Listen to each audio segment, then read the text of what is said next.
ಯಾವಾಗ್ಲೂ ವರ್ತಮಾನ. ಯಾಕಂದ್ರೆ ನಾನು ಈ ಕ್ಷಣದಲ್ಲೂ ನೋವು ಅನುಭವಿಸ್ತಾ ಇದ್ದೀನಿ.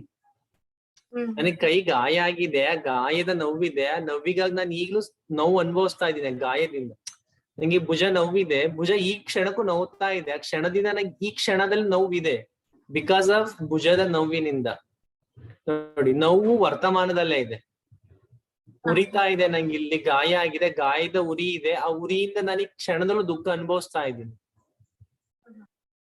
ಅಂದ್ರೆ ಸುಖ ಸುಖ ಅನ್ನೋದು ನಮ್ಗೆ ಅದು ಅನುಭವಿಸಕ್ ಆಗಲ್ಲ, ಅಂದ್ರೆ ಅನುಭವಿಸ್ತೀವಿ. ಸುಖ ಕಳೆದ ಘಟನೆಯಿಂದ ನೋಡಿ ಸುಖ ಪಡ್ತೇವೆ, ಅಥವಾ ಮುಂದೆ ಆಗೋ ಘಟನೆಯನ್ನು ನೆನಪಿಸಿಕೊಂಡು ಸುಖ ಪಡ್ತೇವೆ. ಫೀಲ್ ಆಗಲ್ಲ. ಆ ಸುಖ ಯಾವಾಗ್ಲೂ ಫೀಲ್ ಆಗಲ್ಲ, ಪ್ರೆಸೆಂಟ್ ಟೆನ್ಸ್ ಅಲ್ಲಿ ಇರಲ್ಲ ಸುಖ ಯಾವಾಗ್ಲೂ ನಮಗೆ. ಬಟ್ ನೋವು ಪ್ರೆಸೆಂಟ್ ಅಲ್ಲಿ ಇದೆ. ನೋವು ನಿಮ್ಗೆ ಅದನ್ನೇ ಹೇಳಿ, ಸಮಾಧಿಯಲ್ಲಿ ಸುಖ ಇಲ್ಲ, ಬಟ್ ಸಮಾಧಿಯಿಂದ ಹೊರ ಬಂದ ಕಾರಣ ನೀವು ಆ ಸುಖವನ್ನು ಅನುಭವಿಸ್ತಾ ಇದ್ದೀರಾ.